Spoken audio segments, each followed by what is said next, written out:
बिस्मिल्लाहिर्रहमानिर्रहीम। आज welcome to click and help का जो पॉडकास्ट का सिलसिला है उसमें आपको वेलकम।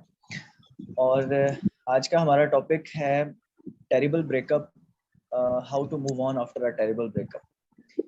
तो उर्दू में हम कहेंगे कि जी दिल टूट जाता होता है, ख़ास करके नौजवानों का। तो उसके बाद बहुत से लोग जो हैं वो सदमे में चले जाते हैं।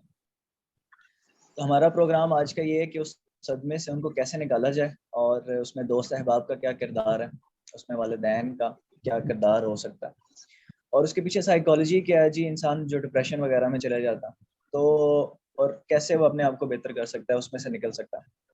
बुनियादी तौर पे मकसद ये है कि लोगों को हेल्प आउट किया जा सके। इस टॉपिक पे कोई बात नहीं करता, लेकिन बहुत ही सीरियस टॉपिक है। बहुत से लोग खामोशी के साथ इसको सफ़र करते हैं। तो आज के प्रोग्राम में इंशाल्लाह उन सब लोगों की हेल्प होगी जो इस चीज़ से सफ़र कर रहे हैं। और ये शादीशुदा लोगों के लिए, गैर शादीशुदा लोगों के लिए, हम मैं एक वजाहत करता जाऊँ, यहाँ एडवोकेट नहीं कर रहे कि आप निकाह से पहले अनलॉफुल रिलेशनशिप्स रखें। हम उसको एडवोकेट नहीं कर रहे, वो बिल्कुल गलत है। लेकिन क्योंकि बहुत सी चीज़ें गलत होती हैं लेकिन माशरे में फिर भी होती हैं, तो लेकिन जो ग्राउंड रियलिटी के मुताबिक जो चीज़ें हैं हम उसमें से कोशिश करेंगे कि उन लोगों को उनको सही गाइड कर सकें। अच्छा जी, मैं मैडम अपनी जो स्पीकर है उनका तारुफ करवाता जाऊँ। मैडम सुमेरा फजल, बहुत ही ज़बरदस्त साइकोलॉजिस्ट हैं आप, और यूएमटी में आप स्टूडेंट काउंसलर है, वहाँ बच्चों की काउंसलिंग करती हैं, और इनका बहुत वास्ट एक्सपीरियंस है इस तरह के पेशेंट्स के साथ। सीबीटी एक्सपर्ट हैं आप, तो वेलकम मैडम जी। अच्छा जी मैडम, मैं ये क्वेश्चन ये है कि वो कौन सी कॉमन रीजंस हैं जिसकी बिना पे लोग एक दूसरे को दिल तोड़ते हैं? ओके, दिल तोड़ते हैं यानी धोखा देते हैं यानी चीट करते हैं, राइट? अच्छा, पहले तो थोड़ी सी नॉलेज के लिए, एजुकेट करने के लिए, जस्ट हर चीज काफी अपग्रेडेशन की तरफ जा रही है, तो हम भी थोड़े से अपग्रेड हो जाएं, इसमें कोई मजायका नहीं। चीटिंग को इस सेंस में हम लोग जो अगर इसकी स्पेसिफिक टर्मिनोलॉजी इस्तेमाल करें तो इसको हम कहते हैं इनफिडेलिटी, ठीक है? और इनफिडेलिटी के पॉइंट ऑफ व्यू से अगर हम बात करें कि नौजवान एक दूसरे को क्यों धोखा देते हैं, क्यों चीट करते हैं रिलेशनशिप, तो इसकी डिफरेंट वजूहात हो सकती हैं। फॉर एग्जांपल, कभी एक पार्टनर दूसरे पार्टनर से अगर गुस्सा है या उसे कोई रिवेंज लेना चाह रहा है, तो उस सूरत में वो उसको चीट कर सकता है। प्लस अगर उसकी उस रिलेशनशिप में सेल्फ एस्टीम ग्रोथ नहीं कर रही है, लो है, और कोई थर्ड पार्टी इंट्रोड्यूस हो जाए उनके रिलेशनशिप में, और वो उसके साथ किसी थर्ड पर्सन के साथ थोड़ा ज्यादा इंटेंगल्ड हो जाते हैं और उनको फील हो कि उनकी सेल्फ एस्टीम वहां पे बूस्ट कर रही है, तो उस वक्त भी वो अपने करंट पार्टनर को धोखा दे सकते हैं। प्लस अगर वो उनके रिलेशनशिप में किसी एक पार्टनर की तरफ से कोई निग्लेक्ट है, या यूं समझ ले लैक ऑफ कमिटमेंट है, जिस तरह का ये बहुत कॉमनली यूज हो रहा होता है। फॉर एग्जांपल, एक पार्टनर दूसरे से कहे कि that we will do a lunch together today, और वो उसको नहीं पॉसिबल कर पाते हैं, नहीं एग्जीक्यूट कर पाते हैं, और ये चीज कॉमनली चलती रहती है उनके रिलेशनशिप में कि कमिटमेंट हुई है लेकिन उसको एग्जीक्यूट नहीं किया गया, या कोई कमिटमेंट ही नहीं कर रहे हैं एक दूसरे से।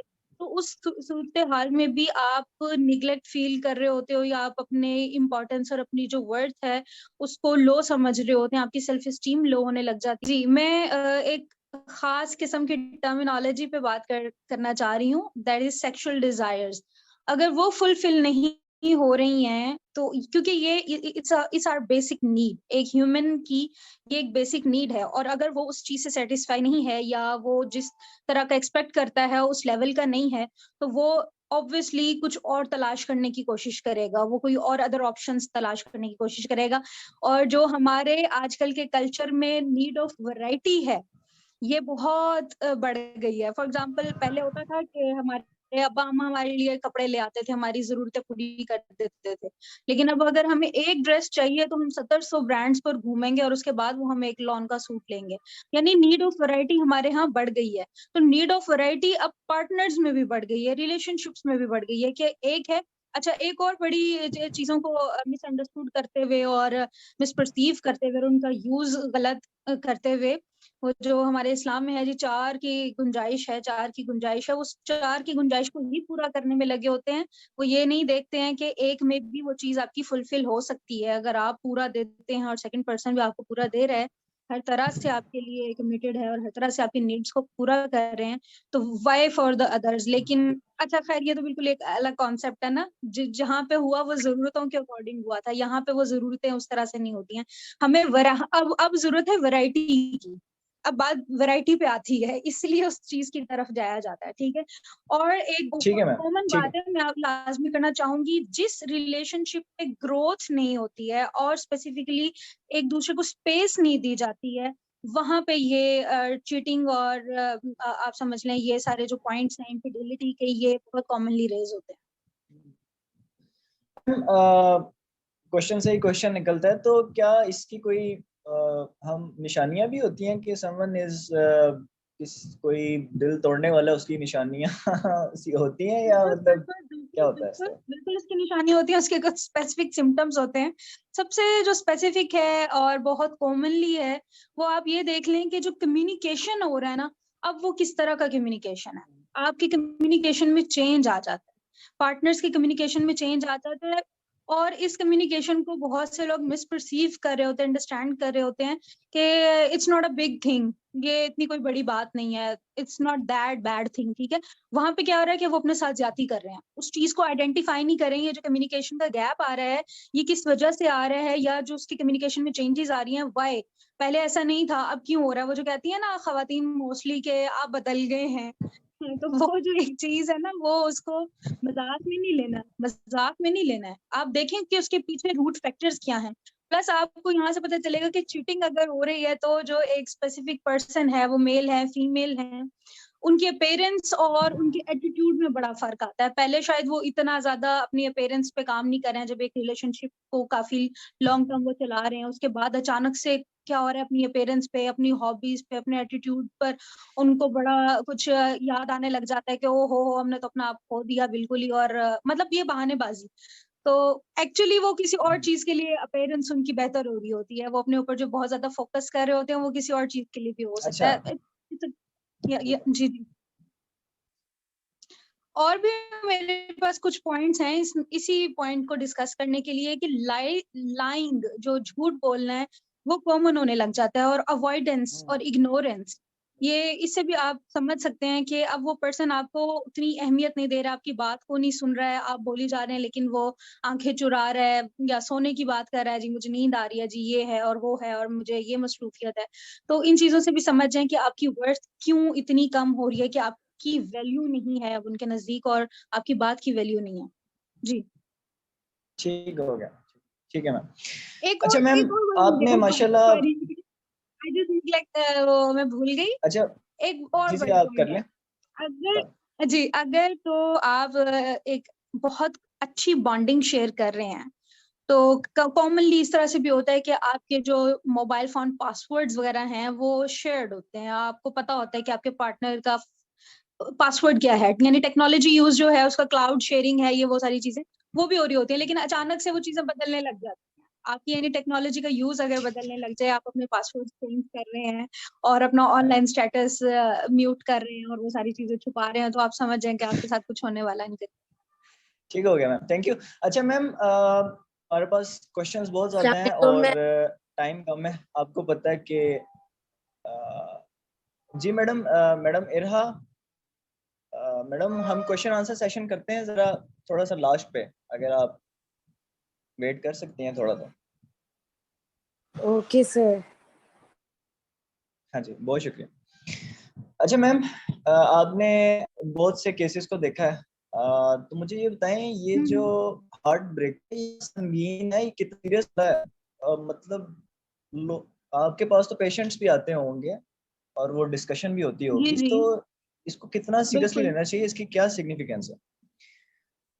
इसको बहुत सीरियस लेने की जरूरत है।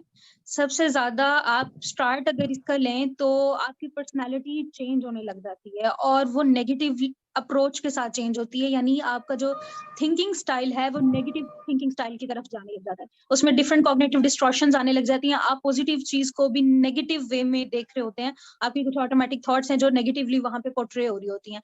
जब वो लेवल एक्सीड हो जाए तो वो आपका स्ट्रेस बन जाता है, और स्ट्रेस आपका एक्सीड हो जाए तो वो आपको एंशियस करने लग जाता है, आप एंजाइटी में जा सकते हैं, या आप डिफरेंट मूड डिसऑर्डर, जिसमें डिप्रेशन एक बहुत बहुत कॉमन टर्मिनोलॉजी इस्तेमाल की जा रही होती है, जिससे बंदा डिप्रेशन में चला जाता है। बेसिकली डिप्रेशन हम बहुत कॉमनली यूज करते हैं, मैं बहुत बार बता चुकी हूँ, अक्सर लोगों को शायद उस चीज का आइडिया नहीं होता, डिप्रेशन की टर्मिनोलॉजी को मोस्टली यूज किया जा रहा था, लेकिन उसके पीछे जो उसकी टियोलॉजी है, बैकग्राउंड है, या उसको क्यों दिया जाता है ये डायग्नोसिस, उसकी वजह ये होती है कि ये बेसिकली बनता आपके पास्टहुड, जो भी आपका लाइफ इवेंट गुजरा है, जो ट्रॉमेटिक हो सकता है, जो जिससे आपको डिस्ट्रेस फील हुआ है, उस स्पेसिफिकली उसकी वजह से होता है। और हम बहुत कॉमनली एंजाइटी और डिप्रेशन को मिलाकर चल रहे होते हैं, वो ठीक है, बस वो उसमें कोई इशू नहीं है, लेकिन जहाँ पे हम फ्यूचर को देखकर और फ्यूचर से हम डर कर पीछे हो रहे होते हैं, वो एंजाइटी होता है।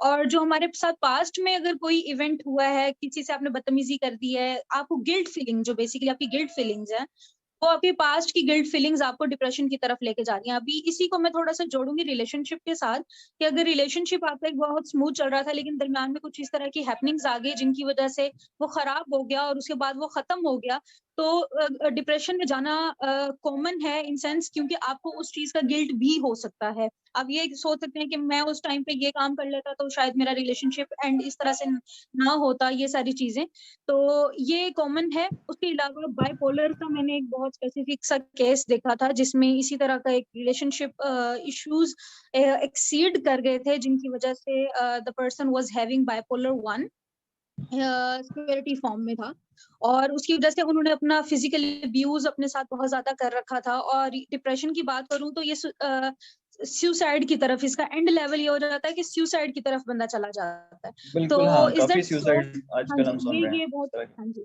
एग्जैक्टली। जी, आप कंटिन्यू करें मैडम।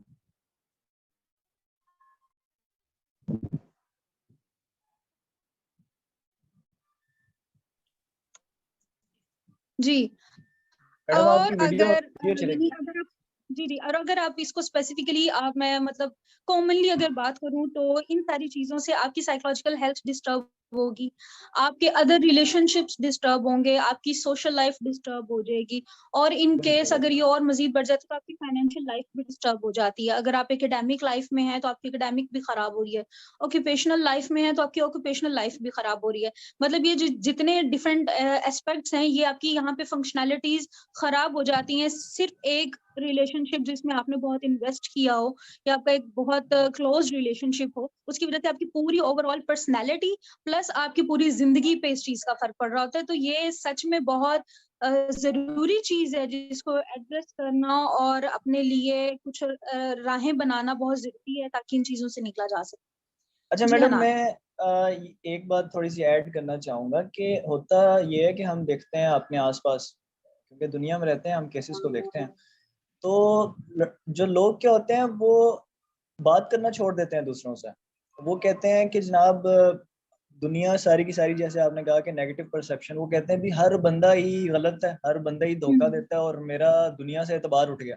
और आप यही इमेजिन तो करें, अगर यही किसी तो बंदे का नेगेटिव ये अप्रोच है। माइंडसेट बन जाए, ये माइंडसेट बन जाए कि भाई सारी दुनिया खराब है, तो उसने क्या सरवाइव करना है वो। तो मैं तो हमेशा लोगों को ये बताता हूँ कि देखो यार, पांचों उंगलियां बराबर नहीं होती। आपको अच्छे बंदे भी मिलेंगे दुनिया में, आपको गलत बंदे भी मिलेंगे। तो गलत बंदों के साथ जो आपका एक्सपीरियंस होता है, उसको बुनियाद बना के आप दुनिया को मत जज करें। आपको इंशाल्लाह अच्छे लोग भी मिलेंगे दुनिया में, जो आपका जी परसेप्शन बदलेंगे। अच्छा मैम, बिल्कुल। तो बेसिकली मेरा हनान नेक्स्ट साहब, मैं क्वेश्चन। एक पॉइंट आपका आपकी बात से ऐड करना चाहूंगी। जो आप काम कर रहे हैं ना, इस तरह से अवेयरनेस फैलाने वाली बात जो अभी आपने की है, कि मैं उनको इस तरह से गाइड कर रहा होता हूँ, बेसिकली आप सीबीटी कर रहे होते हैं, इसमें आप उनको रैशनल वे बता रहे होते हैं, तो ये इट्स अ गुड बिल्कुल। पॉइंट। जी बिल्कुल। अच्छा मैम, अब सबसे इम्पोर्टेंट क्वेश्चन जो हमारा वेबिनार आज का, जो हमारा मौजू है, सबसे इम्पोर्टेंट क्वेश्चन कि भाई जी अगर कोई सब सब कुछ हो गया, किसी के साथ ये मिसहैप हो गया, वो निकले कैसे, रिकवर कैसे करे, अपनी लाइफ में दोबारा कैसे वापस आए, अपने बहन भाइयों दोस्तों में शोर मेला दोबारा कैसे वो अपनी लाइफ रिवाइव करे। अच्छा, वो अपनी लाइफ कैसे रिवाइव करे? सबसे पहले उसको अपनी प्रायोरिटी पता होनी चाहिए, उसने अपने आप को प्रायोरिटी देनी है। अगर वो अपनी वैल्यू नहीं समझता, अपना सेल्फ एनालिसिस वो नहीं कर पाया, तो आई एम रियली सॉरी, उसके लिए फिर कोई जगह नहीं है। उसको जिस मर्जी वली अल्लाह के सामने बिठा दें, आप जितने मर्जी थेरेपिस्ट उसके सामने बिठा दें, बड़े से बड़े डॉक्टर से काम करवा लें, लेकिन अगर उसको अपनी वैल्यू नहीं पता तो वो फिर उसके लिए कोई कुछ नहीं कर सकता। सबसे पहले उसको अपनी वैल्यू क्रिएट करनी पड़ेगी, ठीक है? फिर उसने क्या करना है कि इस तरह की सिचुएशंस को कुछ टाइम के लिए अवॉइड करें और टाइम ब्रेक लें अपने लिए, जिसमें वो बाहर जाएं, बाकी चीजों को ऑब्जर्व करें, आर्टिकल्स पढ़ सकते हैं, बुक रीडिंग कर सकते हैं। आपको मैं एक और मजीद इससे सबसे आसान काम अगर बताऊं तो वो ये होगा कि वो बंदा अपनी नींद, अपना खाना और एक्सरसाइज अगर वो जस्ट फॉलो कर ले तो इन सारी चीजों से रिकवर कर सकता है। अभी तो मैं वहां पे क्या बात है, सेल्फ जबरदस्त। एनालिसिस सेल्फ एनालिसिस पे नहीं आ रही। मैं सेल्फ एनालिसिस बहुत बड़ी टर्म है और इतने अच्छे से कोई भी नहीं करता है। अभी कल ही मेरी अपने कलीग से डिस्कशन हो रही थी इसके बारे में, तो ही सेड कि मैं सेल्फ एनालिसिस को ये नहीं समझता कि सेल्फ एनालिसिस खुद करना चाहिए। मैं कहता हूँ कि आपका एनालिसिस कोई और करे, उसको ज्यादा बेहतर पता होगा कि आपके अंदर ये मैं तो छुपा लूंगा, मैं तो ये कहूंगा ओहो नहीं नहीं ये तो मेरी अच्छी चीज है, ये तो मेरी पॉजिटिव पॉइंट है, उसको मैं छुपा लूंगा। लेकिन बात उनकी बात से मैंने उनकी बात को अग्री किया, लेकिन बात ये थी कि यहीं से तो पता चल रहा है कि आप अपने साथ भी कितना सच्चे हैं, कितना लॉयल हैं, क्या आप अपने पॉइंट्स को उस तरह से रख हाँ, सकते हैं, आप झूठ को झूठ और सच को सच कह सकते हैं। ये भी आपकी जो ग्रोथ है और आपकी लर्निंग है ये बेसिकली, कि आप इन चीजों को समझ सकें। अपार्ट फ्रॉम दैट थिंग, हम बात कर रहे थे स्लीप की, खाने की और एक्सरसाइज। यहाँ पे सेल्फ एनालिसिस मॉडल नहीं लेकर आए, ये बहुत कॉमन है। आपकी बायोलॉजिकल नीड्स पूरी होंगी तो आपकी साइकोलॉजिकल नीड्स भी कवर हो जाएंगी। जब आपकी बायोलॉजिकल में आपके खाने में डोपामीन और सेरोटोनिन लेवल नहीं पूरा हो रहा, आप कुछ खा ही नहीं रहे हो, आपकी नींद डिप्राइव्ड है, आप डिस्टॉर्टेड नींद ले रहे हो या ले ही नहीं रहे हो, या आप समझ रहे हो 3 से 4 घंटे की नींद 24 घंटे में आपके लिए मोर देन इनफ है, आप सो चुके हैं, आप बस हो गया आपका, ठीक है, तो सॉरी, आपका बायोलॉजिकल जो साइकिल है वो डिस्टर्ब्ड है। आपके अंदर न्यूरोट्रांसमीटर्स प्रोड्यूस ही नहीं हो रहे हैं जो कि आपके मूड को अच्छा कर सकें, बेहतर कर सकें। जब वो मूड अच्छा और बेहतर जाएगा ही नहीं अंदर, उसका रोटी खाना ही नहीं जाएगा अंदर, तो वो बाहर भी नहीं निकलेगा, फिर आप अच्छा सोच भी नहीं सकते हो ना। तो ये कुछ अल्लाह ताला ने इस तरह की चीजें बना रखी हैं कि वो कुछ केमिकल्स हैं जो आपको लेने पड़ेंगे, इनटेक करने पड़ेंगे। इनटेक करेंगे तो वो अंदर से अपना रिएक्शन दिखाएंगे, जब वो रिएक्शन दिखाएंगे तो आप ऑटोमेटिकली अच्छा या बुरा सोचेंगे। जब जा नहीं रहे तो बुरा सोचेंगे, जब जाएंगे तो कुछ अच्छा भी सोच सकते हैं। ये तो बहुत बिल्कुल। छोटी सी आपको मैंने दे दी है कि ये एक आपके लिए टिप है कि जो बंदा इन सारी चीजों से गुजर रहा है वो इन 3 चीजों पे फोकस कर ले। एक्सरसाइज करते हुए, अब एक्सरसाइज पे आ जाती हूँ, एक्सरसाइज करते हुए अगर वो ये सारी चीजों को सोच लेगा और वो सोचेगा कि दुनिया में और भी कितनी पॉजिटिविटी है, खूबसूरती है, वो अपने अंदर उस चीज को इनहेल करे और जो उसके अंदर नेगेटिव चीज है वो उसको एक्सहेल करने की कोशिश करे, बाहर निकालने की कोशिश करे, तो ऑटोमेटिकली अंदर से उसका कैथारसिस हो रहा होता है। अब इसी पॉइंट से मैं इसको सपोर्ट कनेक्शन के साथ जोड़ूंगी कि ये तो चलो एक्सरसाइज था जो आपने अकेले में कर ली, लेकिन आपको एक सपोर्ट नेटवर्क की बहुत जरूरत है जो कि आपके बिल्कुल लिए बिल्कुल। अनकंडीशनल हो, जिनको आपसे कोई मुफाद ना हो। अब ये तलाश करना आपकी जिम्मेदारी है कि आपके एनवायरनमेंट में, आपकी सराउंडिंग में कोई ऐसा पर्सन है जो आपके लिए अनकंडीशनल रिगार्ड रखता हो, जो आपसे, जिसको कोई स्पेसिफिक बेनिफिट नहीं है, बस वो आपके लिए बेहतर सोचता है, बेहतर आपके लिए कहता है। प्लस इसको मैं और मजीद इस तरह से कहूंगी, अगर मैं इसको ले आऊं दोस्तों अहबाब की सूरत में कि वो आपके लिए स्पेसिफिक टाइम में क्या करें, क्या इसको मैं डिस्कस कर दूं अभी? बिल्कुल आप कर दें। हमारा नेक्स्ट क्वेश्चन यही है कि दोस्त अहबाब, उनका क्या किरदार होना चाहिए। मैंने ये क्वेश्चन आपसे करना था, आप करें। जी जी बिल्कुल। ओके ओके, ठीक है ठीक है। तो क्योंकि हम लोग आजकल ज्यादा जो हमारी सराउंडिंग्स है ना उसमें हम अपने पेरेंट्स और सिबलिंग्स से थोड़ा डिटैच्ड है और फ्रेंड सर्कल से थोड़ा अटैच्ड ज्यादा है, ड्यू टू ये टेक्नोलॉजी और सोशल मीडिया और आपकी लाइफस्टाइल जिस तरह से चल रहा है। तो इसलिए मैंने स्पेसिफिकली दोस्तों को कोट किया कि दो, क्योंकि हम अपने, हमारा जो कल्चर है ना, हम स्पेसिफिकली अपने कल्चर की अगर बात करें तो पेरेंट्स पे तो खैर देखते हैं, हम हमारे पास टाइम हो तो हम जरूर आएंगे। तो दोस्त वो है जिसे आप डरते नहीं हो, जिसे आप अपनी शेयरिंग कर लेते हो, क्योंकि पेरेंट्स का कुछ हमारे कल्चर के से ना मुनासबत से कुछ प्रेशर्स हैं, तो हम दोस्तों के साथ जरा खुली बात कर लेते हैं। तो दोस्तों को हाँ उस जी टाइम पे ये किरदार होना चाहिए कि आपके इमोशंस को ट्रैंक्विलाइज स्टेटमेंट्स में ना बदलें, यानी कि आपके जो इमोशंस हैं उनको सप्रेस ना होने दें। ये नहीं कि अच्छा चलो यार छोड़ दो, तुम हो गया तो हो गया, बस बंद भी करो। क्या तुमने रोना पिटना लगा रखा है? क्या तुम ऐसे बैठ गए हो? फंक्शनैलिटी तुम्हारी खराब हो गई है, पैसे तुम्हारे नहीं आ रहे हैं, इतने दिन से तुम इन कामों में पड़ गए हो, तो ये और वो मतलब उसके इमोशंस को बजाय ये कि आप सप्रेस करें, ट्रैंक्विलाइजिंग स्टेटमेंट से आप उनको सप्रेस करते हैं और कहें नहीं नहीं अच्छा हो जाएगा, चलो छोड़ो, खैर है, कोई नहीं, ये वो अपनी तरफ से बड़ा अच्छा काम कर रहा है, लेकिन उसके लिए तबाही क्रिएट कर रहा है कि जब वो अपने अंदर उन इमोशंस को लेके बैठा रहेगा ना, तो एक खतरनाक जिन बन के निकलेगा बाद में। सही ये बात। चीज कोई नहीं देख रहा है, ये कोई नहीं देख रहा है, इवन उस पर्सन को नहीं पता कि आगे फ्यूचर में वो किस तरह रिएक्ट करेगा। वो आगे किसी भी बंदे पे ट्रस्ट नहीं करेगा, उसका हाँ ट्रस्ट जी लेवल इतना डिस्टॉर्टेड और शेक हो जाएगा कि वो किसी भी लेवल पे, वो अपने ऑक्यूपेशनल लेवल पे हो, इवन अपनी पर्सनल लाइफ और अपने सोशल लाइफ में वो किसी पे ट्रस्ट नहीं करेगा, इवन वो अपने माँ बाप पे भी ट्रस्ट नहीं करेगा, वो कहेगा हर बंदा धोखा देता है। ठीक है? तो ये जो चीज़ें हैं ना, हमारे इमोशंस, ये जो अल्लाह ताला ने बनाए हैं स्पेसिफिकली हमारे इमोशंस, इनको इज़हार करने के लिए बनाया है, इनको दबाने के लिए नहीं बनाया है। अब इज़हार के भी आप 3 तरीके ले लेते हैं कि या तो आप छीना-झपटी करके अपना वो जो एम है उसको हासिल करते हैं, या अपना भी किसी को दे देते हैं। सबमिसिव हो जाते हैं कि लो मेरा भी ले लो, चलो ठीक है, तुम खुश रहो, मैं ऐसे ही तबाह ही अच्छा हूँ। मैं तो वो जो आजकल चल नहीं रहा, आपने देखा होगा टिकटॉक पे बड़ी वायरल्स हो रही है। खुशी कहाँ से ढूँढे, वो तो चले गए, पता नहीं क्या-क्या अजीब-सी चीज़ें। तो वो अपना आप सबमिसिव करना वो भी अच्छा नहीं है। आप असर्टिव होना बहुत ज़रूरी है। असर्टिव ये है कि आपको पता हो कि आपकी नीड क्या है और सामने वाले की भी नीड क्या है। लेकिन अभी स्पेसिफिकली आपको अगर अपनी नीड पूरी करनी है, तो आप उसको बहुत पोलाइट और अच्छे अंदाज़ में कह सकते हैं कि अभी मुझे ज़रूरत है, मैं आपको थोड़ी देर तक ये चीज़ें दे दूँगा। लेकिन हमें ये कहना नहीं आता, ना कहना नहीं आता, नो कहना नहीं आता। अगर आपको चीज़ चाहिए और आप नो नहीं कह सकते हैं, बाद में खुद अपने साथ आप ज़ुल्म कर रहे होते हैं, लेकिन आप नो नहीं कह पाए भई जी, क्योंकि आप बहुत अच्छे हैं। आपने तो बड़ा अच्छा एक सोसाइटी में अपना क्रिएट किया हुआ है एक ऑरा, तो वो फिर आपको बाद में डिस्टर्ब करती हैं चीज़ें। अच्छा मैम, दोस्तों का बिल्कुल आपने दुरुस्त बात की। दोस्तों की बहुत बड़ी रिस्पॉन्सिबिलिटी है, और आपने ये भी बताया कि हमें अच्छा लिसनर होना चाहिए। ये बड़ा इंपॉर्टेंट चीज़ है कि आप अच्छे लिसनर हों, बातें कम करें, बिल्कुल, उनको सुने ज़्यादा। एक तो ये है कि वो एक थोड़े और से ठंडे चीज़ हो जाएंगे। अनवर साहब, हाँ, एक और चीज़ हम लोग वो जो होता है ना एक पॉइंट के खुद से अज़्यूम कर लेते हैं कि उनको क्या चाहिए होगा और क्या नहीं। हम उनसे सवाल सही नहीं बात पूछते है। हैं, भई तुम्हें क्या ज़रूरत है इस वक़्त? तुम बताओ तुम्हें ज़रूरत क्या है?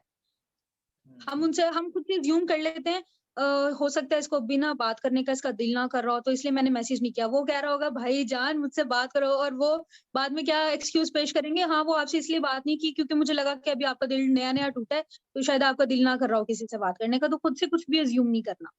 आपने उनके लिए बर-वक़्त पहुँचना है, क्योंकि देखिए हमारे साथ अभी आपके लास्ट जो क्वेश्चन था कि साइकोलॉजिकली या मेंटली क्या इफ़ेक्ट पड़ता है इन सारी चीज़ों का, एक यानी ओवरऑल क्या एक इंसान के ऊपर इफ़ेक्ट आता है इन चीज़ों का। तो आप ये यहाँ से इसकी सिवियरिटी देख सकते हैं कि अगर खुदा ना ख़ास्ता उस बंदे पे बहुत सीवियर इफ़ेक्ट आया है उसके ब्रेकअप का, तो वो किसी भी तरफ जा सकता है। यानी वो सुसाइडल आइडिएशन कर रहा हो या टेम्पटेशन की तरफ जाने लगा हो, और कोई उसके पास मौजूद ना हो, उसका दोस्त ना हो जिसको पता हो कि ये इस तरफ भी जा सकता है या कुछ सोच सकता है, तो बहुत बड़ा नुकसान हो सकता है। जी बिल्कुल। और मैडम, मैं अगर यहाँ एक सजेशन देना चाहूँगा कि हम वो हाउ टू मूव ऑन वाला हमारा टॉपिक है ना, कि हुँ, आपने हुँ, मूव हुँ। ऑन कैसे करना है, तो वो अंग्रेजी का मुहावरा है कि empty mind is a devil house. आप बिल्कुल, नो अगर अपने डाउट। दिमाग को खाली रखोगे कोई एक्टिविटी में एंगेज आप अगर होना नहीं बहुत लगे ज़रूरी हुए, है। तो भाई आप हुँ। फिर एग्जैजुरेट कर रहे हो अपने प्रॉब्लम बिल्कुल, को। बिल्कुल, बिल्कुल। आपने एंगेज करना है, अपने दोस्तों के साथ गपशप लगानी है, आपने हुँ, बाहर क्रिकेट खेलना है, फुटबॉल खेलना है, आपने प्रोग्राम्स देखने हैं, आपने कंस्ट्रक्टिव तालीम हासिल करनी है। अपने आप को मसरूफ रखें। अपने आप को मसरूफ रखेंगे, बिल्कुल। इंशाल्लाह बड़ी ज़बरदस्त आपकी रिकवरी होगी। और साथ में मैं अगर थोड़ा सा इस्लामिक पॉइंट ऑफ व्यू से कहूँगा कि अल्लाह ताला की ज़ात के साथ कनेक्शन बनाएं। बुरी चीज़ हर बंदे के साथ हो जाती है, कोई मसला नहीं है। It is part of life. ये हमारी लाइफ चाहे वो टेस्ट टेस्ट प्लेस है, तो आप अल्लाह ताला के साथ कनेक्शन बनाएं। लोगों से कल बड़ा जबरदस्त किसी ने पॉइंट दिया कि एक्सपेक्टेशन लोगों से मत लगाएं, अल्लाह ताला से मांगे, वही आपके तमाम प्रॉब्लम्स, वो आपका क्रिएटर है, वो आपको भी जानता है, आपके प्रॉब्लम्स को समझेगा भी और आपके मसाइल आपको गाइड भी करेगा। तो हम नमाज में क्या मांगते हैं, इहदिना सिरातल मुस्तकीम, या अल्लाह मुझे सीधा रास्ता दिखा, guide me to the right path. वो आपको गाइड भी करेगा सीधे रास्ते पे। तो इस तरह की गलतियां हो जाती हैं, इसमें अपने आप को ज्यादा आपने दोष नहीं देना। अच्छा जी, अब नेक्स्ट क्वेश्चन मेरा ये है मैडम कि पेरेंट्स का और बच्चों का ना जनरेशन गैप बहुत ज्यादा है। पेरेंट्स को पता ही नहीं है कि बच्चे क्या सफर कर रहे हैं। एक तो उनका कम्युनिकेशन नहीं है, बिल्कुल दूसरा अगर कम्युनिकेशन है भी है तो वो समझ नहीं पा रहे हैं। पेरेंट्स की समझ क्या नहीं पा रिस्पॉन्सिबिलिटी है इस तरह के बच्चे, क्या करें? पेरेंट्स की ही तो सारी रिस्पॉन्सिबिलिटी है हनान साहब। ये पहले दिन से अगर पेरेंट्स अपनी भरपूर रिस्पॉन्सिबिलिटी अदा करें तो ये टाइम नहीं आते हैं। लेकिन हमारे पेरेंट्स जो हैं, I am really sorry for that, कि हमारे कल्चर की नजर हो चुके हैं। कल्चर उनके लिए ज्यादा इम्पोर्टेंट है। यानी जो एक अपना फैमिली सेटअप और सारी चीजें लेके चलना, that is more important for them, बजाय ये कि अपने बच्चे की तरबियत पे और अपने बच्चे की जरूरत पे फोकस करें।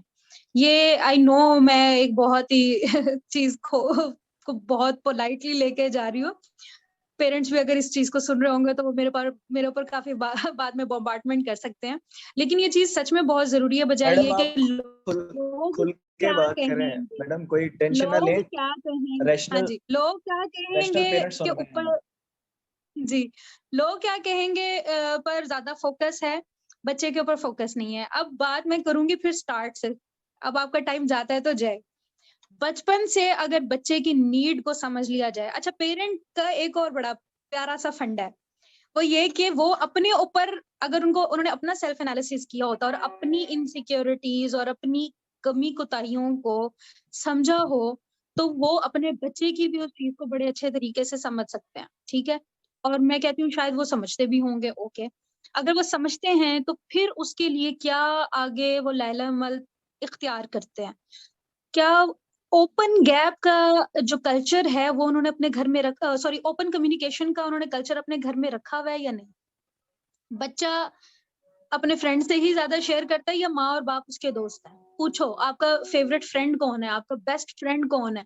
बच्चे से पूछ के देख लें, अगर वो अपने किसी बाहर के दोस्त का नाम लेता है तो समझेंगे आप उसके फ्रेंड नहीं है और आपसे वो कल को किसी भी चीज के बारे में शेयरिंग नहीं करेगा। तो ये जो ओपन कम्युनिकेशन है ये रखना पेरेंट्स के लिए बहुत जरूरी है, जिसमें आजकल के माशरे में एटलीस्ट, पहले दोस्त अहबाब होते थे बहुत अच्छे और बहुत सिंसियर, आपके लिए अच्छा चाहने वाले। अब दोस्त बहुत बढ़ गए हैं, लेकिन उनकी प्योरिटी जो है ना, दोस्ती की जो टर्म है, जो एक बात, मतलब उसमें एक एसेंस है दोस्ती का, वो अब नहीं है। दोस्त बहुत है, दोस्त हैं वो, I am feeling sad with 69 others and 500 others. दोस्त बहुत है, आपको समझने वाला कोई नहीं। ठीक है, तो आप उनके दोस्त बनने की कोशिश करें, उनकी चीजों को समझने की कोशिश करें। फिर आपको पता है बच्चा गलत लाइन पर चढ़ गया, फॉर एग्जाम्पल आपका चलो ओपन कम्युनिकेशन नहीं था, बचपन से नहीं रखा आपने, अपने बच्चों के साथ नहीं रखा, कल्चर नहीं है। अब अपने बच्चे की ना फॉलो करें, चेक करें कि वो किस क्राइसिस से गुजर रहा है। वो रातों को तकिए भिगो रहा है, वो क्या कर रहा है, वो आपसे स्पेस मांग रहा है, वो चिड़चिड़ापन दिखा रहा है, वो खाना नहीं खा रहा है, उसकी स्लीप डिस्टर्ब्ड है, उसकी आंखों से पता चल रहा है सारी चीजें। वो आपके लिए बड़े साइंस हैं, उन पे फोकस करें, फिर उनसे बात करें। अब बात क्या होती है, हम फौरन स्टिग्मा दे देते हैं बच्चे को, होई तुम बदतमीज, तुम्हें कितनी बार समझाया था, तुम्हें तो अकल ही नहीं आनी है, वो देखो वो कहाँ पहुंच गया। उसको प्रेशर अलग, उसको स्टिग्मा अलग, उसको लेबल अलग करना है, उसको ग्रोथ की तरफ लेके नहीं जाना है, और उल्टा उसके ऊपर वो प्रेशर डाल के कि तुम्हें कितनी बार कहा था ये चीजें तुम्हारे लिए नहीं है और तुम्हें मना किया था, और ये वो सुनना नहीं है। अपनी बस जस्टिफिकेशन, अपनी जो भी आपकी साइंस है वो बच्चे के ऊपर झाड़ दी है। बच्चा अब आपके साथ आएगा। बच्चे से कहते हैं ना कि इधर आओ, तो वो कहते हैं जी। जब कहते हैं ना इथे आ, वो कहता है की है। ठीक है, यही वाला हिसाब है। आप बच्चे से जिस तरह से बिहेव करेंगे, बच्चा आपके साथ उसी तरह से आपके साथ वो बिहेव करेगा। तो आप एक थोड़ा, आप कुछ कहना चाह रहे नहीं मैडम, आप हैं? बात जी जी। करें। तो बात तो सारी इर्द गिर्द घूम रही है ओपन कम्युनिकेशन के। ये एक हाँ जी। बहुत जरूरी चीज है, आप ओपन कम्युनिकेशन रखें अपने घर में। आप बच्चे को, अगर वो किसी भी क्राइसिस से गुजर रहा है, उसने गलत काम भी कर दिया, पीछे आप खड़े हो, आप उसको कहो तुम गलत करके आओ, मैं तुम्हारे पीछे खड़ा हूँ, वो फिर गलत करते हुए भी सोचेगा, वो कहेगा आखिर कितनी बार मेरे पीछे ये खड़े रहेंगे, ठीक है। और चले ठीक वो है। करता भी है, तो पीछे सपोर्ट सिस्टम का होना बहुत जरूरी है, बजाय ये कि वो सपोर्ट दूसरे लोग आके दें और फिर से वही मामला स्टार्ट हो जाए, आप उनको सपोर्ट करें। आपसे ज्यादा लॉयल कोई नहीं है, माँ बाप से ज्यादा लॉयल कोई नहीं है बच्चे के साथ। हाँ जी बिल्कुल। अच्छा मैम, अब मेरा एक क्वेश्चन ये है कि अक्सर ना होता ये है कि एक बंदा बड़े ही बुरे किस्म के रिलेशन में होता है और वो इमोशनल हम्म अब्यूज हो रहा होता है। हमारे पास आखिरी ना 4 मिनट है, तो वो हम्म मैं लास्ट क्वेश्चन ही करता हूँ। और मैं जिसने क्वेश्चन करना है काइंडली अपने हैंड रेज कर दीजिए या हमें लिख दीजिए। मैडम इरहा, आपका कोई लिख क्वेश्चन लीजिए है? हम। ठीक है। इमोशनल अब्यूज हो रहा होता है तो क्या उसके क्या तरीकेकार है उसके लिए? एक बंदा मुसलसल इमोशनल अब्यूज हो रहा है किसी रिलेशनशिप में। इमोशनल अब्यूज तो पहले, सबसे पहले हमारी ऑडियंस को ये पता होना चाहिए कि इमोशनल अब्यूज क्या है। मैं उसके लिए कुछ आपको स्पेसिफिक टर्मिनोलॉजीज बता देती हूँ कि इमोशनल अब्यूज है क्या।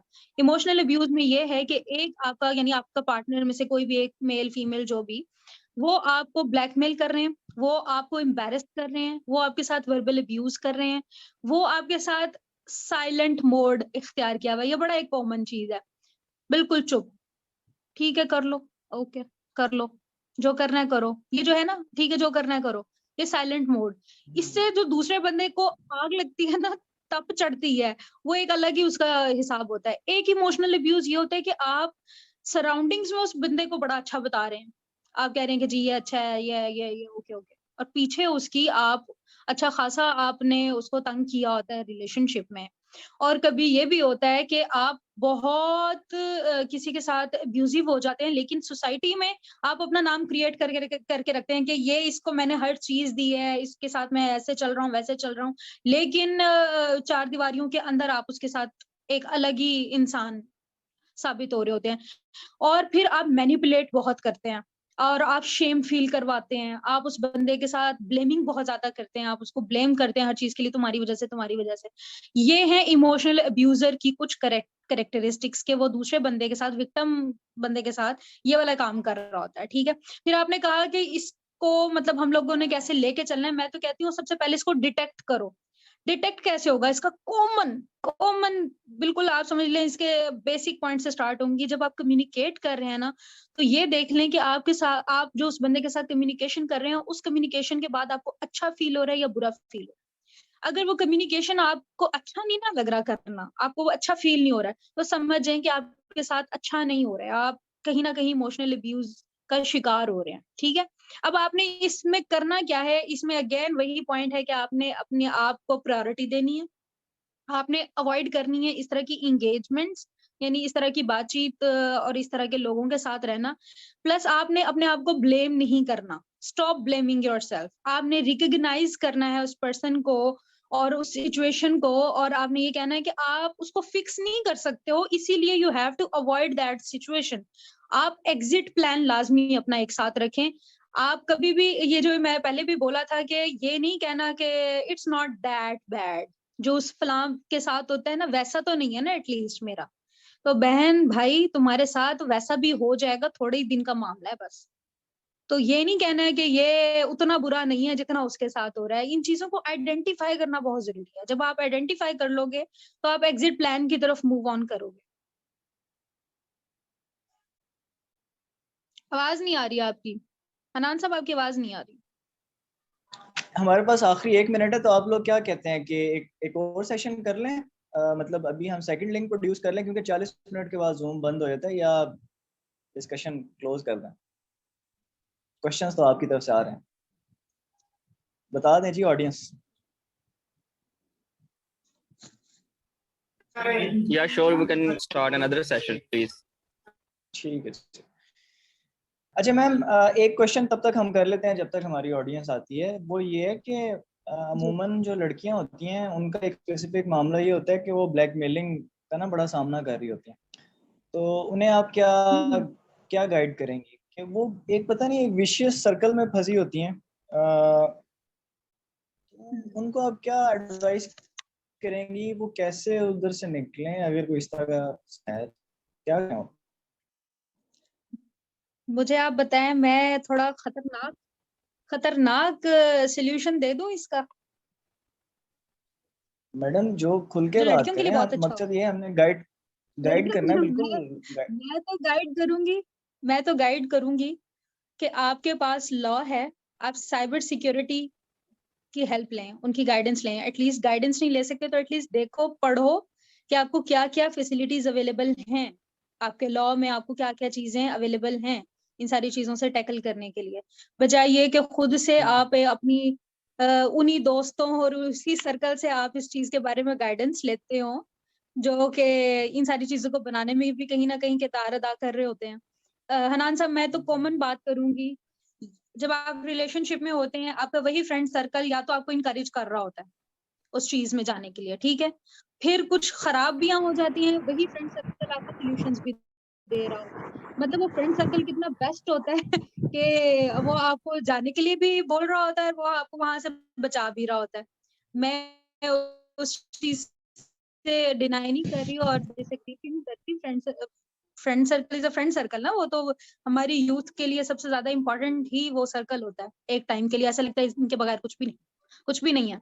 लेकिन प्रोफेशनल हेल्प बहुत जरूरी है इन सारी चीजों से बचने के लिए। हाँ जी। ये तो आपके इमोशनल और आपकी एक अटैचमेंट होती है दोस्तों के साथ, लेकिन आपको प्रोफेशनल हेल्प की बहुत जरूरत है इस स्पेसिफिक टाइम पे जहां पे आपने वर्ड इस्तेमाल किया है ब्लैकमेलिंग। उधर फिर आपका कुछ ऐसा पॉइंट ना चला जाए किसी दूसरे पर्सन के पास, या वो जो आपको ब्लैकमेल कर रहा है, जहां से आपको कहीं ना कहीं नुकसान का सामना करना पड़ जाए। यानी और स्पेसिफिकली आप अगर अपनी वैल्यू नहीं क्रिएट कर सकोगे, आप डर के बैठोगे, आप उनको दिखाओगे कि आप खौफजदा हो गए उस चीज से, तो वो आपके ऊपर ज्यादा से ज्यादा हावी होंगे। ठीक है, अगर आप एक नोटिस भी क्राइम, साइबर क्राइम की तरफ से उस बंदे को चला जाता है, चाहे वो एक वेग नोटिस हो, चाहे वो जस्ट डराने के लिए हो, तो वो अब तक दोबारा नहीं आएगा। ये भी हमारे ही पाकिस्तान के और एशिया के ही बाशिंदे हैं जो इन चीजों से डर भी जाते हैं। ठीक है, वो बहुत कोई हाँ जी। लेवल के बंदे होते हैं जो इन चीजों से डरते डरते कोई नहीं, लेकिन मोस्टली अगर कॉमन हम कॉमन उसमें आके देखें, अपने कल्चर में आके देखें, तो इन चीजों से डर भी जाते हैं। तो आप तो, मैं तो यही कहूंगी कि बेधड़क होके आप साइबर क्राइम सीआईडी देखना शुरू कर दो ना, तो आपको समझ आ जाए इनसे लड़ा कैसे जाता है। थोड़ा सा ना हाँ, ये तो है सही। इंटेलेक्चुअल होके, बजाय ये कि इमोशनल और डर कर और इन सारी चीजों को अपने ऊपर हावी करके, आप जरा इंटेलेक्चुअल होकर उस चीज के साथ खेलना सीखो। उसको आप अपने ऊपर अगर हावी होने दोगे, कंट्रोल उनके हाथ में दे दोगे, मैनिपुलेटर के हाथ में, तो सॉरी, आपके हाथ फिर कुछ भी नहीं लगेगा। ठीक है आप मैम, फिर हमारी ऐसे तरफ डर डर जी क्वेश्चन आया जी। मैडम फसिया हामिद जी, मैडम आप अनम्यूट करके अपने आप क्वेश्चन कीजिए। Thank you for giving me the opportunity. पूछना ये था कि किसी की फैमिली में अगर कोई इसी तरह का मिसहैप हो जाता है और वो उसकी फैमिली तक भी वो बात आ जाती है, फैमिली को भी पता चल जाता है कि हार्ट ब्रोक है, या मतलब रिलेशनशिप कुछ ऐसा है, या किसी जगह वो शादी करना चाह रही है, इस तरह टॉपिक जो चल रहा है उसके बिहाफ पे बात कर रही हूँ, तो वो चीज आपके पेरेंट्स, आपके सिबलिंग्स को भी पता चल गई, एक तरह से आप कह लें एक वीक पॉइंट उनके हाथ लग गया आपका, तो अब उस चीज से हम बाहर भी नहीं निकल सकते। अवॉइड की बात मैडम ने की थी कि आप उस सिचुएशन को अवॉइड करें, अपने आप को प्रायोरिटाइज करें, तो उन सब के साथ रहते आपने उसी घर में रहना है, हम उनको नहीं छोड़ सकते, सिबलिंग्स को नहीं छोड़ सकते, और फिर हर दूसरे तीसरे चौथे दिन वो घूम फिर के कोई ना कोई एक बात जरूर पुराने वाकये से जोड़ी जाती है, और फिर बंदा जो विक्टिम है उस चीज का, वो फिर उस पास्ट में चला जाता है। तो उस चीज से कैसे निकला जाए? थैंक यू जी मैडम। फसीहा, आपका क्वेश्चन बहुत रिलेटिव है और मैं इनकरेज करती हूँ आपके क्वेश्चन को। इसके लिए सबसे पहले आपको मैं अगर इस चीज में एडवाइस करना चाहूँ, क्योंकि ये ना सिचुएशन बेस्ड होते हैं, सर्कमस्टेंसेस को देखकर इस तरह की चीजों को डील किया जा रहा था स्पेसिफिकली, और इसमें आपको प्रोफेशनल हेल्प बहुत ज्यादा रिक्वायर हो जाती है, क्योंकि आपका केस डिफरेंट होता है ना। मैं अब यहाँ पे तो कलेक्टिव एक हम बात करेंगे, कलेक्टिव अप्रोच की बात करेंगे, लेकिन अगर आप अपनी वैल्यू क्रिएट कर दें, बेशक आपकी तरफ से कोई गलती हुई, आपकी फैमिली का वो कल्चर नहीं था, वो बैकग्राउंड नहीं था, कोई मसला नहीं है, लेकिन आपने कर दिया, हो गया, क्योंकि वो एज कुछ इस तरह की होती हैं जिनमें स्पेसिफिकली ये काम बच्चे कर देते हैं, ठीक है। लेकिन अगर आप अपनी वैल्यू भी उस सारे सिनेरियो के बाद क्रिएट नहीं कर सके, तो आपके ऊपर ये चीज हमेशा लादी जाएगी कि आपने पास्ट में ये गलत काम किया था। कोशिश ये की जाए कि आप कुछ इस तरह के स्टेप्स फॉलो करें जो आपकी फैमिली से रिलेटेड हों और उनको वो चीजें पसंद आती हों, उनके अकॉर्डिंग आप थोड़ा-सा चलने की कोशिश करें। उसके बाद एटलीस्ट आप अपना पॉइंट रखेंगे तो शायद वो थोड़ी-सी आपके वैल्यू एडिशन हो जाती है आपकी उनकी नज़रों में, तो आपके पॉइंट को एटलीस्ट वो सुनना पसंद करें। कुछ होता है ना कि आपके पॉइंट को भी नहीं सुना जा रहा होता, आपको ऐसा नेग्लेक्ट फील करवाया जा रहा होता है कि आपने कोई बहुत गलत काम कर दिया है, कोई बहुत गलत रविश अख्तियार कर लिया जिसकी वजह से फैमिली के ऊपर बात आ गई है। तो थोड़ा-सा टाइम, क्योंकि अगर आप अब बात सारी प्रायोरिटी की है, क्या आपके लिए फैमिली प्रायोरिटी है, क्या आप प्रायोरिटी पर हैं या वो पर्सन प्रायोरिटी पे है जिसके साथ रिलेशनशिप में कुछ भी उतार-चढ़ाव हुए हैं। तो आप तो पहले प्रायोरिटाइज़ करें कि आपके लिए ज़रूरी क्या है। अगर फैमिली है इस करंट सीन में, तो फिर अपनी फैमिली के लिए आप एफर्ट करेंगे। अगर आप खुद हैं, तो फिर आप अपने लिए एफर्ट करेंगे और अगर वो रिलेशनशिप है, तो फिर उसके लिए एफर्ट करेंगे। तो ट्राई करें कि आप इस चीज़ को समझें कि आपके लिए अभी ज़रूरी क्या है। जो आपके लिए ज़रूरी होगा, उसमें अपनी वैल्यू क्रिएट करें और उसके बाद कोई अपनी बात दोबारा से रखें और असर्टिव होकर, ना कि ये कि ठीक है जैसा आप कहेंगे वैसा मैं करूँगी, ना ये कि मुझे यही चाहिए। असर्टिव होके कि मेरी ये ज़रूरत है, आपकी ये ख्वाहिश है, मिल-जुल कर कोई सॉल्यूशन निकाल सकें तो व्हाई नॉट? जी। जी, जी फसीहा मैडम, आप करें आपका ये क्वेश्चन थैंक यू नहीं आंसर के लिए। जी, एक चीज ये पूछ रही थी कि जिन जो विक्टिम्स हैं उनको तो पता है उनको साइकोलॉजिकल हेल्प की जरूरत है, तो पेरेंट्स को कौन बताएगा कि उन्हें भी साइकोलॉजिकल हेल्प की जरूरत है या सिबलिंग्स को भी साइकोलॉजिकल हेल्प की जरूरत है कि वो उस विक्टिम को उस ट्रॉमा से निकलने में हेल्प करें, बजाय कि वो 4-4 5-5 साल जो है वो पिस रहा है उसी विशियस साइकिल में। तो उनकी ग्रोथ और उसमें उनकी अवेयरनेस के लिए क्या किया जाए? थैंक उनकी यू। अवेयरनेस के लिए तो मिस फसीहा ज़िम्मेदारी सबकी है। स्पेसिफिकली प्रोफेशनल्स की भी ज़िम्मेदारी है कि वो इस तरह की कोई कैंपेन्स वगैरह रन करें या कुछ अवेयरनेस सेशंस वगैरह करें, जिसमें स्पेसिफिकली टारगेट किया जा रहा हो फैमिली को, जिसमें पेरेंट्स स्पेसिफिकली और उसके बाद सिबलिंग्स भी। और इसमें कोई स्पेसिफिकेशन ना दी जाए कि आपके बच्चे की वजह से आपको ये अवेयरनेस सेशन दिलवाया जा रहा है, नहीं। जस्ट कैंपेन्स इतनी स्ट्रॉन्ग होनी चाहिए कि आपके हर सोशल मीडिया पे वो चीज़ नज़र आती हो और पेरेंट्स अगर सोशल मीडिया यूज़ कर रहे हैं तो वो एटलीस्ट पेरेंट वाली चीज़ पे बड़े जल्दी क्लिक करते हैं कि अच्छा ये क्या बताया जा रहा है हमारे बारे में। अगर ये चीज़ नहीं पहुँच रही है तो अगेन वो जो वैल्यू एडिशन वाला सब की मैंने अभी बात की है, आप फैमिली में किसी एक बंदे को कम से कम अपने अपने साथ कर लें, अपनी सपोर्ट में कर लें। आपका वो जो नेटवर्क है या वो एक स्पेसिफिक कोई बंदा है जो आपकी सपोर्ट में बोल सकता है, तो आपके बिहाफ पे वो आपके सिबलिंग और पेरेंट्स से बात करके उनको ये प्रोफेशनल हेल्प की तरफ ले आए, अगर आपकी अपनी खुद की वैल्यू अभी उनके नज़र में स्ट्रॉन्ग नहीं है। ठीक है। अच्छा मैडम, मैं इसमें एक चीज ऐड करना चाहूँगा, मैडम ने बड़ा अच्छा क्वेश्चन किया है। तो उसमें एक ये कि देखें, अमूमन हम क्या समझते हैं कि सिर्फ पेरेंट्स ही बच्चों को समझा सकते हैं, बच्चे पेरेंट्स को नहीं समझा सकते। ये क्योंकि कल्चरल हमारा ईस्टर्न कल्चर है कि जी जिसमें हम कहते हैं जी बच्चों ने आगे बात नहीं करनी बड़ों से। मेरे ख्याल से हमें, जहाँ पेरेंट्स को हम कह रहे हैं कि बच्चों से बात करनी चाहिए, बच्चों को भी चाहिए कि अपने वालिदैन पे गिव अप ना करें। अगर उनके गलत कॉन्सेप्ट्स हैं तो आप उन पे गिव अप मत करें कि इन्होंने सीधा नहीं होना, इनके कॉन्सेप्ट ठीक नहीं होने। आप कोशिश कीजिए कि उन्हें समझाएं प्यार से। और कुरान मजीद में एक बड़ी प्यारी आयत है जिसमें अल्लाह ताला हजरत मूसा को जब भेज रहे हैं फिरौन के पास, तो उन्हें कह रहे हैं कि फिरौन से तुम ना जरा धीमे अल्फाज में बात करना। तो अगर धीमे अल्फाज में तो अपने पेरेंट्स से बात करेंगे किसी भी सेंसिटिव टॉपिक पे, तो यकीनन वो भी एजुकेट हो रहे होंगे। और आपको पता है, यहाँ हम साइकोलॉजी पढ़ते हैं, सोशियोलॉजी पढ़ते हैं, आपकी हर बात का दूसरे बंदे का असर होता है, ये कंफर्म बात है। वो वक्ती तौर पे डिनाई कर देगा बंदा कि नहीं मैं ही ठीक हूँ, तुझे कुछ नहीं पता। But back of the head वो सोचेगा जरूर कि यार इसने ये बात की थी, क्या लॉजिक है कि नहीं, क्योंकि इंसान अशरफुल मखलूकात है, वो सोचेगा। तो आप कंटिन्यूसली जहां भी आपको मौका मिले उन्हें एजुकेट करते रहें, अपने भाइयों को, बहन भाइयों को और पेरेंट्स को, ठीक है। तो ये हम सब कोशिश करेंगे। और देखें एक पॉइंट जो ना कि हम क्या कहते हैं कि हमारा एक दफा इमेज खराब हो गई में, तो अब वो कैसी ब्रांड हम कैसे करें उन फैमिली के सामने। तो एक बात याद रखें, अगर आप हर सच पे हैं, अगर आप बिल्कुल क्लीन हैं तो परेशान ना हो, क्योंकि कुरान मजीद में अल्लाह ताला क्या फरमाते हैं, आप फरमाते हैं कि जिसको मैं इज्जत देना चाहूँ उसे कोई जलील नहीं कर सकता, ठीक है, और जिसे मैं जलील करना चाहूँ उसे कोई इज्जत नहीं दे सकता। तो अल्लाह पे तवक्कुल बेशक। रखें, और अगर आप सही हैं अपना काम करते रहिए, और फिर टेंशन ना लें, क्योंकि बाकी मामला अल्लाह ताला संभालेंगे, ठीक है जी। आपका क्वेश्चन एड्रेस हुआ है कि नहीं मैम?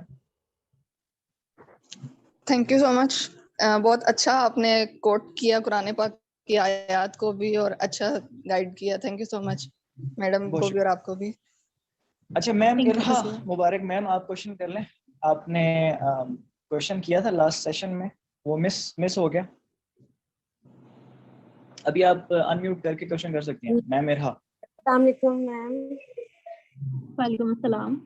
मैम मेरा ये क्वेश्चन था कि जिसने आपने बताया था लास्ट सेशन में कि पार्टनर्स जो है वो अपने सोशल मीडिया आईडीज जो हैं उनके पासवर्ड एक्सचेंज कर लेते हैं, तो मैम इसमें क्या ट्रस्ट इश्यूज आ सकते हैं?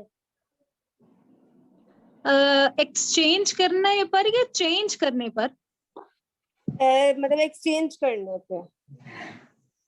हाँ बिल्कुल हो सकता है कि आपसे वो, लेकिन बात ये है कि वो आपसे आपका पासवर्ड मांग किस तरह से रहे हैं। अगर तो वो इसलिए कि चले हमारी अच्छी एक शेयरिंग हो जाएगी, किसी टाइम पे आप नहीं हो तो आपका फोन वो यूज कर सकते हैं, लेकिन अब ये वो जानते हैं कि उनको आप पे ट्रस्ट है या नहीं, ये भी आइडेंटिफाई करने की जरूरत है।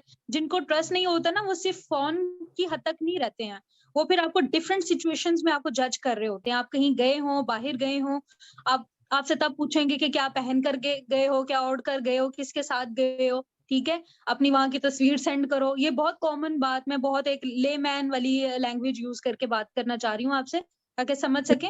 वो छोटी छोटी एक्टिविटीज को फॉलो करेंगे आपकी। अब ये यहाँ से आपको पता चल जाएगा कि आपको कितनी स्पेस मिल रही है। आपको अगर फील हो ना कि आप बहुत ज्यादा बाउंड हो रहे हैं, दबा के रखा जा रहा है, तो समझें कि उनको कहीं ना कहीं आप पे ट्रस्ट नहीं है। और दूसरी बात, सेल्फ एनालिसिस बड़ा जरूरी है। क्या आप कुछ ऐसा एक्ट कर रहे हो जो कि दूसरे बंदे को इस चीज पर मजबूर करे कि वो आप पे ट्रस्ट वाला एक एलिमेंट लेकर आए, कि आपके ऊपर वो ट्रस्ट ना करें, या करते हो वो ये क्वेश्चन ही क्यों रेज हो ट्रस्ट वाला, अगर आप खुद से हर चीज में क्लीन हो। लेकिन अगर वो एक दूसरे बंदे का भी कुछ माइंडसेट होते हैं, उनकी अपब्रिंगिंग इस तरह की होती है कि वो ट्रस्ट नहीं कर पा रहे होते हैं हर बंदे पे, चाहे वो सामने वाला कितना ही सच्चा और खरा इंसान हो, लेकिन वो ट्रस्ट नहीं कर रहे होते हैं। वो उनकी अपनी अपब्रिंगिंग का स्टाइल होता है, उनके अपने कुछ एक्सपीरियंसेस होते हैं जिनकी वजह से वो ट्रस्ट नहीं कर रहे। तो आप सिर्फ ये ना देखेंगे फोन की हद तक वो लिमिटेड रहेंगे, वो आपको हर एंगल से घुमा फिरा के आपको देखेंगे कि आप कहाँ पर हो और क्या कर रहे हो, और उनके लिए कितने अवेलेबल हो। आप एक सेकंड के लिए भी ऑनलाइन गए लेकिन उनको मैसेज नहीं किया, इट मीन्स कि आप कहीं और फंसे हुए हो, आपकी कोई और मसरूफियत हो गई है। तो वहां से आपको सारी चीजें समझ आने लग जाएंगी कि वो आप पे ट्रस्ट कर रहे हैं या नहीं कर रहे हैं। और मैम मेरा सेकंड क्वेश्चन ये था कि आपने बताया कि अगर मतलब किसी का ब्रेकअप वगैरह हो तो मूव ऑन के लिए एक्सरसाइज इम्पोर्टेंट है, तो मैम एक्सरसाइज में हम पीएमआर करवा सकते हैं? हाँ जी, आप उनको पीएमआर करवाएं, लेकिन सबसे ज्यादा अच्छी इसमें मैं सजेस्ट करूंगी कि आप उसमें वॉक करें, ज्यादा से ज्यादा वॉक कीजिए, जिसमें आप ग्रीन ग्रास बेड पर वॉक करें या आप अपनी छत पर कहीं भी टेरेस पर वॉक करें, लेकिन वॉक इज मोस्ट इम्पोर्टेंट, क्योंकि उसमें आपको कुछ टाइम मिलता है जिसमें आप फोकस नहीं कर रहे होते हो अपनी एक्टिविटी पे, आप फोकस कर रहे होते हो अपने थॉट्स पर। एक्सरसाइज में जिसमें पीएमआर की आप बात करें, उसमें आप फोकस होते हैं अपनी एक्टिविटी पे कि आपको अब हाथों की एक्सरसाइज करनी है, अब आपको लेग्स की एक्सरसाइज करनी है, यहाँ वहां की, तो आप फोकस होते हो स्पेसिफिकली उस एक्सरसाइज के लिए। तो मैं कहूंगी कि आप वॉक करें जिसमें आप अपना जो आपका दिमाग में जो भी थॉट्स वगैरह आपकी चल रही हैं उन पे फोकस करें। ये करवाने का मकसद ही उस टाइम पे एक्सरसाइज यही है, आप उसमें वॉक करें ताकि आप अपने जो थॉट लेवल है उस तक पहुंच सके। ठीक है, किसी और के क्वेश्चन? वेलकम। अच्छा, किसी और का क्वेश्चन है जी ऑडियंस में? तो अनम्यूट करके आप क्वेश्चन कर सकते हैं, एनीवन।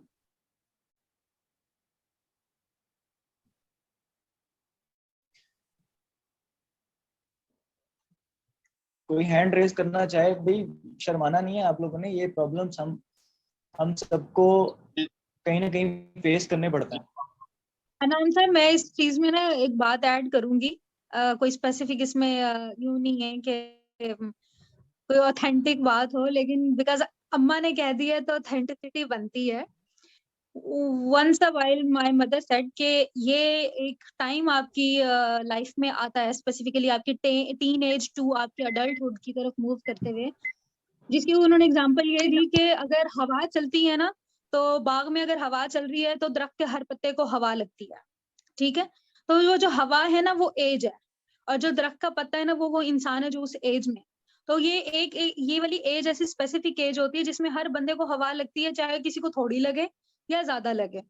तो ये शर्माने वाली बात नहीं है, ये चीजें सब पे होकर गुजरी हुई होती हैं, कहीं ना कहीं किसी को ना टच हुई होती हैं। लेकिन अपनी वैल्यूज की बात होती है कि किसी की वैल्यू क्या है, मतलब मेरी वैल्यूज क्या है, मेरी स्ट्रेंथ्स क्या है, मैं अपनी वैल्यूज पे चलूं कि नहीं, ये रिलीजियस पॉइंट ऑफ व्यू से ये बात इस तरह से है, मुझे यहाँ पे जाना है या नहीं जाना है, मेरी फैमिली का कल्चर इस तरह से है, मुझे जाना है या नहीं जाना है, मेरी अपनी जिंदगी इस तरह से है, मुझे ये काम करना है या नहीं करना है। वहां पे वो हवा किसी को ज्यादा लग सकती है और किसी को कम लग सकती है, किसी को बिल्कुल। नहीं भी लग सकती।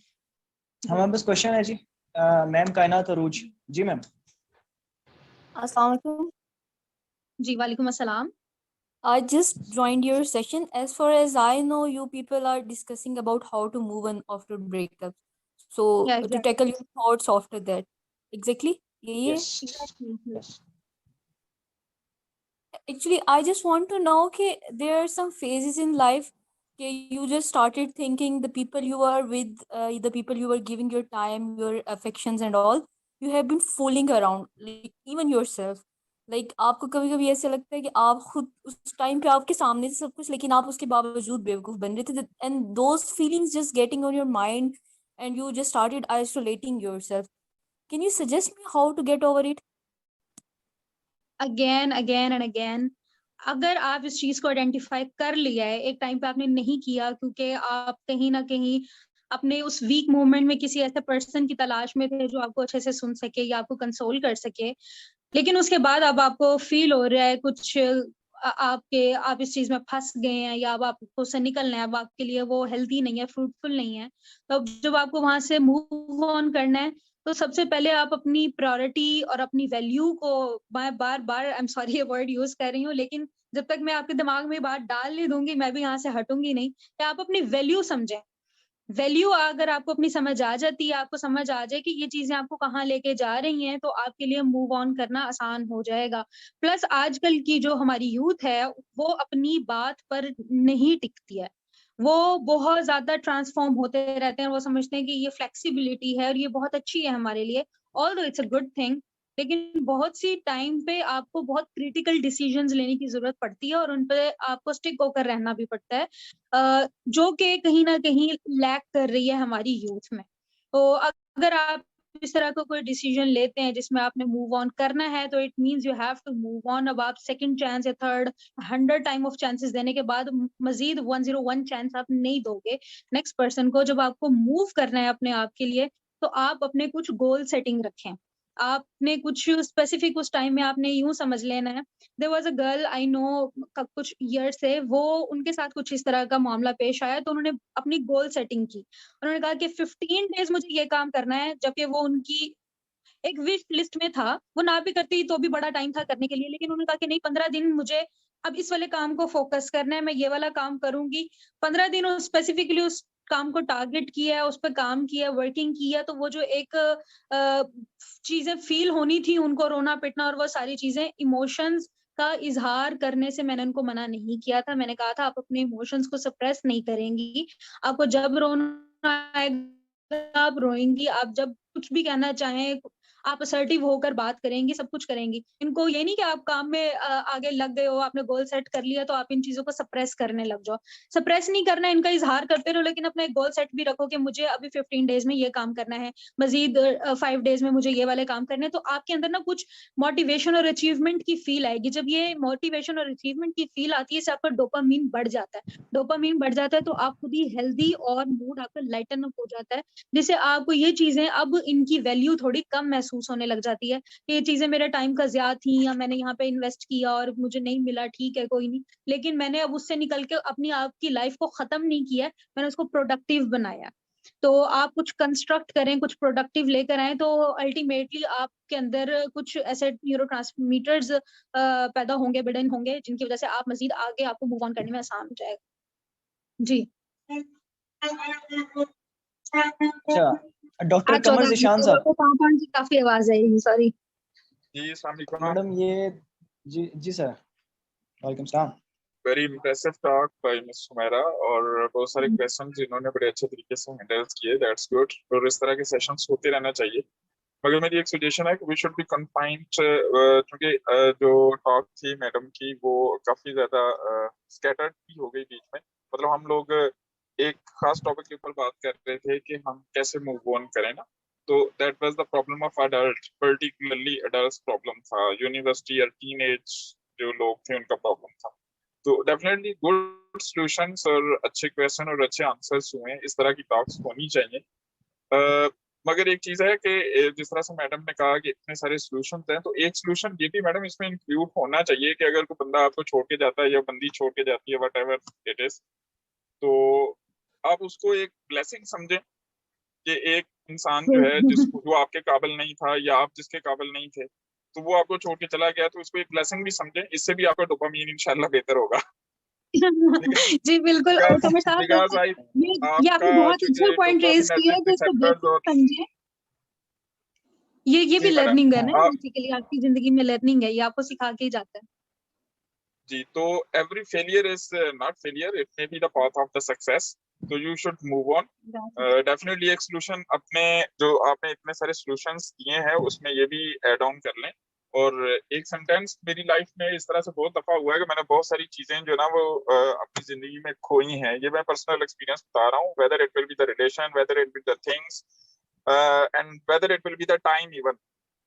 तो एक सेंटेंस होता है कि हम इस दुनिया में आए हैं बिल्कुल बेसरो सामान आए थे और बेसरो सामान ही हम जाएंगे। हमारे रिलेशंस, हमारी सारी डिग्रियां, हमारे सारे जो यहाँ के मामलात हैं और हमारी जॉब्स है या ऑक्यूपेशंस हैं, कोई भी हमारे साथ नहीं जाने वाली ना, तो हम यहीं छोड़ के जाएंगे। तो जो दुनिया के मैटर्स है दुनिया के, whenever you loss anything you just say कोई बात नहीं, इट्स ओके। तो जब आप एक सेंटेंस अपने आप को ये कह देते हैं कोई बात नहीं, इट्स ओके, ये हो जाएगा, ये कर दिया, ये हो गया, जो गुजर गया, तो दूसरे ही लम्हे उस चीज को आप भूल जाते हैं। Whether it will be the relation, फिर मैं बात कर रहा हूँ, वेदर रिलेशन है, टाइम है, कोई कमोडिटीज हैं, कोई ऑक्यूपेशंस हैं, कोई आपकी जॉब है, कोई आप किसी सब्जेक्ट में फेल हो गए हैं या इस तरह से रिलेटेड टू द स्टूडेंट, कोई से भी कीमती चीज भी है, तो ये सोल्यूशन भी मैडम आपको ऐड करना चाहिए। I appreciate your talk as well as the modulators question and participations, जिन लोगों ने किए उनकी questions को मैं appreciate करता हूँ। I request you that this session should be keep on. Thank you so much, Kamal. इंशाल्लाह सर, आपने बहुत इंटेलेक्चुअल और थॉटफुल आपने सजेशंस दिए हैं, will definitely add on. Thank you. बिल्कुल जी। किसी और का क्वेश्चन है या फिर हम एंड करें सेशन को?